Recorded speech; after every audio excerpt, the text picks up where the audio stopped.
morning. Good morning. Днес ще казахме добро утро. Let's say good morning, sir.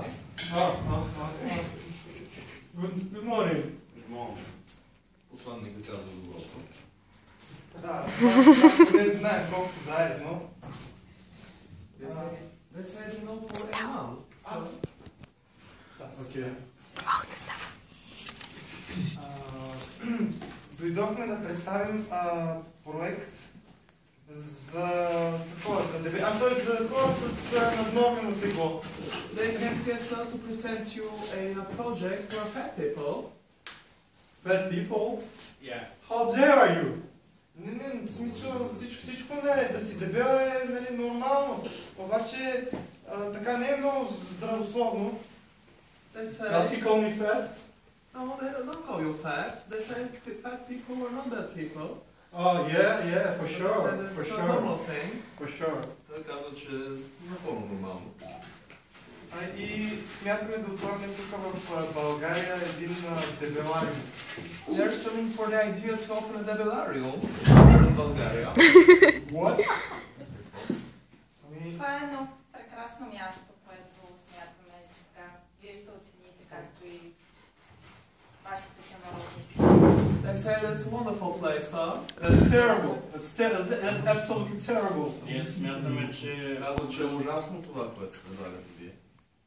Ние смятаме, че проблемът с запластяването на англичаните, особено тяхната младеж, е доста сериозен и мислим, че това е един така доста разумен, това е една доста разумна инвестиция. They think it's quite assuming a problem. Wait a moment, please. Yes, sir.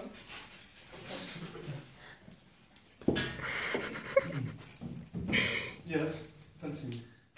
They think it's quite assuming a problem, sir, with the fattening of the people of the nation, because they say England, not presenting you, of course, they say the people are getting more fat and fat.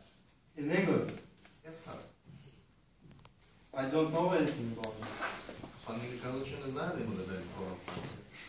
Може би защото така посланника е в доста добра форма и смятаме, че той олицетворява здравословния живот, който водят повечето They say англичани. perhaps you don't know about this because you're quite in a big fit and they say you look perfect. Thanks. Бихме желали да ви привлечем. Той ви благодари. That's true. That's absolutely true. I go jogging every day. Jogging, gym, Той ходи на разходка, fitness. на джим, на зал, на фитнес. Наистина.